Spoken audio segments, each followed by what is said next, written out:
ba ang kumita-lahat? Korupsyon ay lagan sa ating bayan. Ito ba ang kumita-lahat? Korupsyon ay lagan sa ating bayan. The past year also saw landmark achievements in healthcare and education, with the expansion of the PhilHealth program to provide healthcare coverage for the poorest of our people, for diseases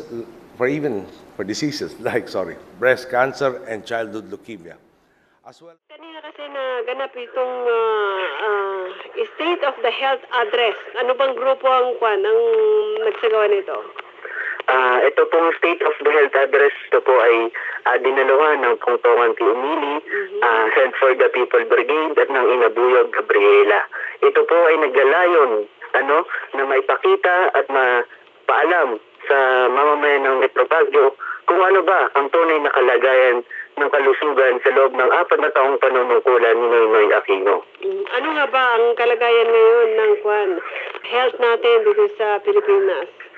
Ang kalagayan ng ating kalusugan ay nananatiling para sa ilan sa halip na kalusugan pangkalahatan na isa sa mga programa ni Noynoy Aquino.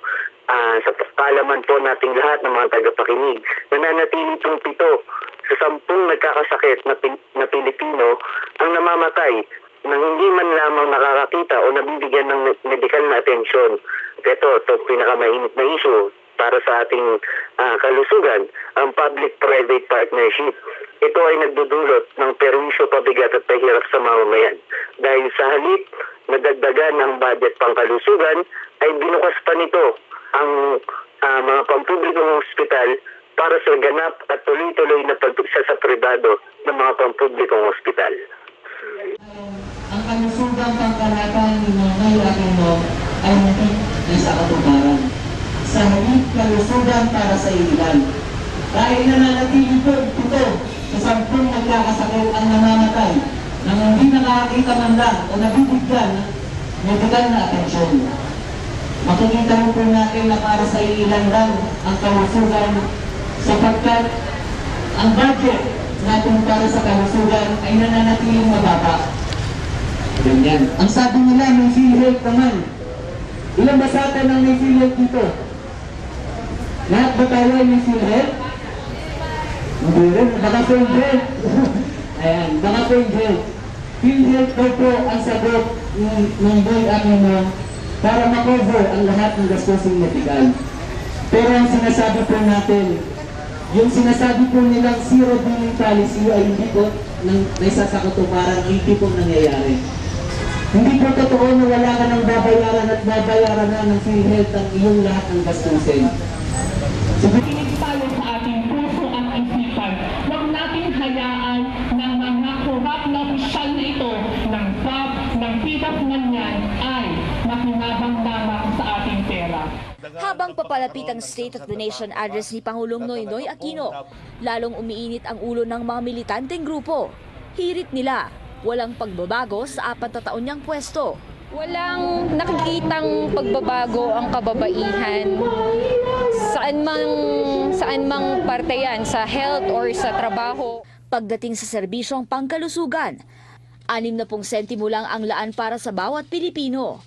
Hindi sapat yung pera ko para magpa-laboratory o sa mga maintenance ko at saka sa CT scan.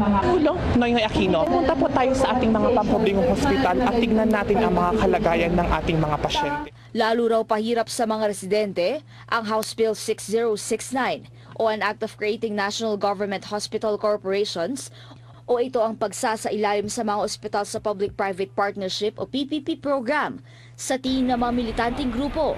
Paraan ito para isa pribado ang mga ospital. Plano itong gawin sa 26 na ospital sa bansa, kasama na ang Baguio General Hospital and Medical Center. Pangamba ng mga militanteng grupo, tumaas ang singil sa mga ospital.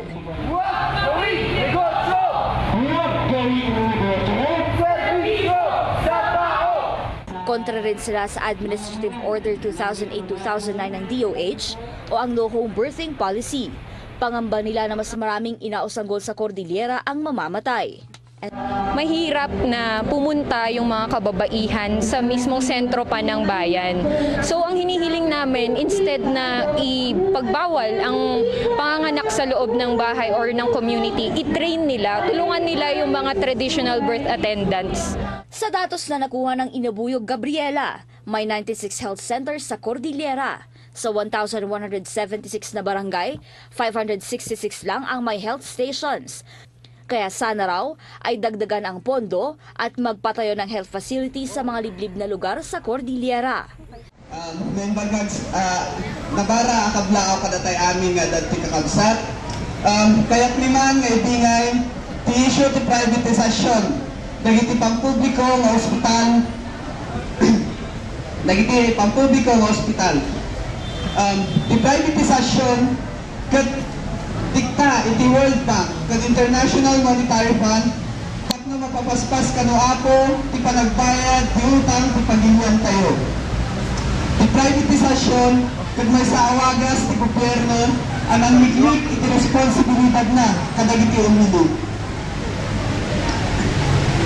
No apay ano kanatay dito kat gapangarod tanay nailanadon iti Constitution tayo. Kunana iti Article 2, Section 15, iti 1987 Constitution, the state shall protect and promote the health of the people and instill health consciousness among them. Kaya't nangarod nga sa awan, a responsibilidad ti gobyerno tayo, iti mangisugurado, iti salungat, nagibun mo na. Nung iti mapaspasama kita kakabsat, kaya't napay ng armidan na negosyo, ultimo, iti salungat. Babaan iti programa ni President Noynoy Aquino, a PPP, with a public-private partnership. Babaan dati nga programa, kat inot-inot na mailako nagiti pampubliko ng hospital tayo, kadagiti pribado nga individual.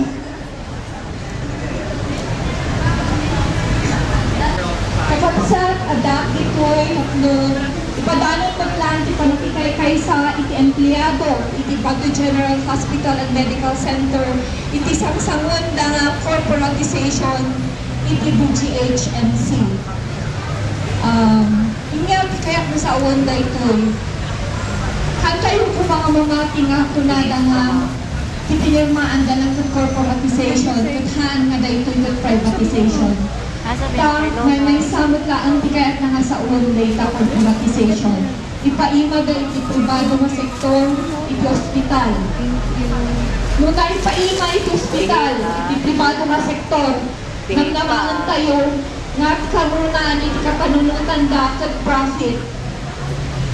Kan nung profit iti karunaan nga iti panunod da, ang mo tayo nga kakabsat, nga iti panagpataray da kag less iti labor. So, ekspektaran tayo, tidakto nga atake, iti benepisyo, seguridad ti trabaho, kinkardonan iti mangmanggod, ken empleyado iti BGH.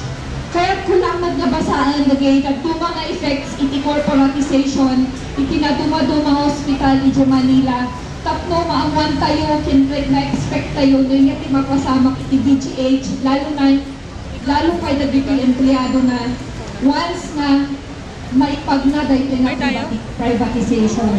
Ikabay tayo. Kunana dito ay kakabsa at the Land Center of the Philippines, more than 100,000 per employee is disallowed benefits. In disallowed benefits are being deducted upon employees' resignation or retirement from service. Employees at the laundry and security are agency hired. More and more are contracted workers. And the insufficiency of staff is not being filled in by the dietary department. So makita tayo ti makaspasama di Land Center of the Philippines. Dakto ti makalkaltas kanyada once at the agritire one agri-side na empleyado. Jaimat Philippine Heart Center, more than 800,000 pesos agency fee is not being given by the hospital management to the employees. There has also been no collective negotiations agreement incentive of employees for the past 2 to 3 years, while health workers at the National Children's Hospital, Philippine Orthopedic Center, Tondo Medical Center enjoy a yearly CNA incentive. So at the Tikaltasmat Ijene Philippine Heart Center, it is doon na ito'y kakabsak tayo ng empleyado.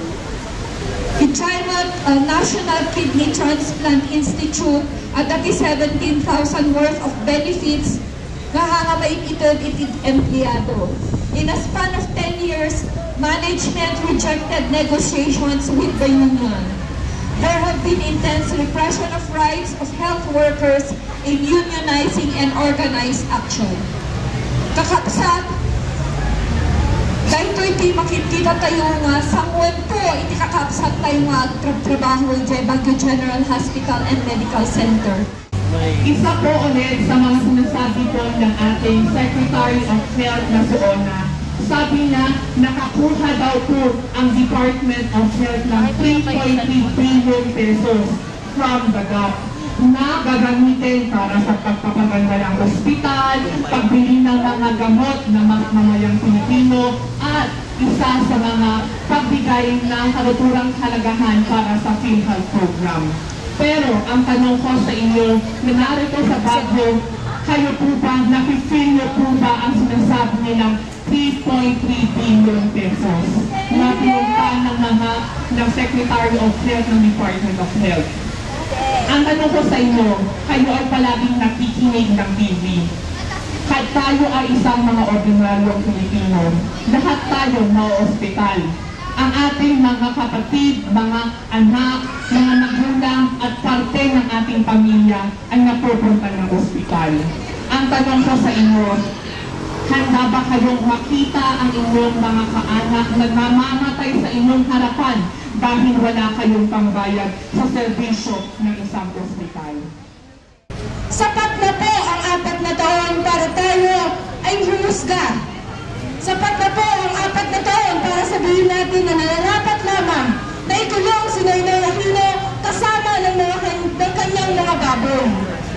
Kung kailangan naman po ang araw na ito, ang State of the Health Address, ang mga susunod na araw na sona ng iba't ibang sektor dito sa Baguio, ito po lahat ay lulundog sa sona ng mamamayan sa July 28 na gaganapin sa Igorot Park, kung saan tayo ay humusga, tayo ang pagpapakita na tayo ang boss. Wala nang ibang dapat gawin kay Noynoy Aquino kundi kulong kung hindi takwin, sapagkat unang taon pa lamang nang siya ay umupo sa kanyang pwesto, pinabayaan na niya tayo. Unang taon pa lang, nilubok na niya ang mamamayan sa kahirapan, sa kawalan ng serbisyo, gaya na lamang ng serbisyo sa pangkalusugan. Kung kaya naman po muli inaanyayahan namin ang lahat sa July 28 sa sona ng mamamayan, tayo ang hahabol kay Noynoy Aquino. Gaya nga ng sinabi o gaya ng Pinoy Big Brother, tayo humusga. Noynoy, sa dami ng kasalanan mo sa mamamayan, evicted ka na, tanggal ka na sa pwesto, wala na kaming bilib sa'yo, kulong ka na. Walang pagbabago sa ilalim ni Aquino. Ito ba ang kumita-daan? Korupsyon ay lagan sa ating bayan. Ito ba ang kumita-daan? Korupsyon ay lagan sa ating bayan. Presyon ang dinig, tumataas ng bumababa. Paano na kaya na kailangan na